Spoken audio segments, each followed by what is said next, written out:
Hello and welcome back to another video. Today we're going to be talking about shutter speed and how it relates or how it's relevant to videographers. If you're watching this video, I'm assuming that you're either a beginner who just got a camera and you're trying to learn the settings and understand how to shoot video with it, or perhaps you're a photographer that is wanting to delve into video. So to start out with shutter speed, in photography, it's about freezing motion. So a faster shutter, such as 1/500, is meant to freeze whatever motion you're capturing. So maybe it's your child running around the house or playing sports, or you're trying to freeze water. Now in video, we don't really approach it that way. The only thing we really consider with shutter speed is motion blur. So motion blur meaning that we try to make the motion blur look as natural as possible. So when we see our hand moving back and forth in person, we want the video to resemble that as much as possible. So there's something called the 180-degree shutter rule. Essentially, it's your frame rate times 2. And your frame rate in video will be either 24 frames per second, 25 depending on where you are in the world, 30, 60, 120, 240, and so on and so forth. So your shutter speed, if you're trying to shoot at 120 frames per second,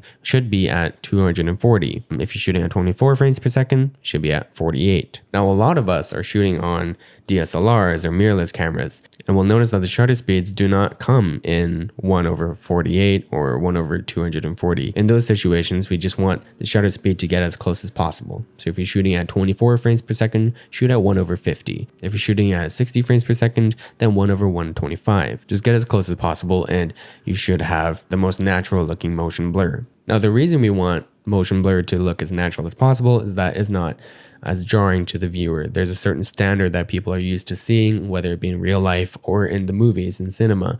So we want to emulate that and get as close to that as possible. Obviously, there are special cases. Saving Private Ryan used a fast shutter speed in order to really cut out that motion blur and make it look very staggered and jagged, I guess. So that was a stylistic choice to make the film or the visuals feel a lot more intense. On the flip side, we've seen in music videos of dropping the shutter a lot, and it results in kind of this stop motion time lapse cool effect where there's a lot of motion blur and it's very stuttery. You use it to that effect. Now the last thing is with shutter speed though, you might have to cheat it or you might have to break this rule depending on the conditions as well. It might not just have to be a stylistic choice. For example, on a very, very sunny day, you really want to shoot wide open at 1.4, 1.2, and there's just no way to expose it. Your ISO is already at 100. So what do? You're going to have to raise your shutter speed. The proper way of dealing with that situation would be an ND filter. Of course, that means you need to have an ND filter, but also some people might not like shooting with ND filters because it degrades their image. I would prefer to shoot with an ND filter and shoot at the proper shutter speed or shutter angle, but that's up to you. I've seen people shoot at up to 1/4000 before, which is kind of, breaks the rule a lot, but it works. On the flip side, I've seen people drop their shutter speed. I think somebody was shooting at 60 frames per second and was shooting at 1/60, something like that. They were moving extremely slow though. So yeah, people make it work. Just experiment with it. See what's acceptable to you. It's very subjective in some manners, in some ways, but in other ways, it depends on the person. But yeah, because of this, definitely recommend getting an ND filter in your kit at some point. Go for the higher quality ones because they do last. But at the same time, I don't know. I don't really care too much about that kind of stuff. So yeah, super simple video. Just to recap though, if you are shooting video, your shutter speed will just be 2 times your frame rate.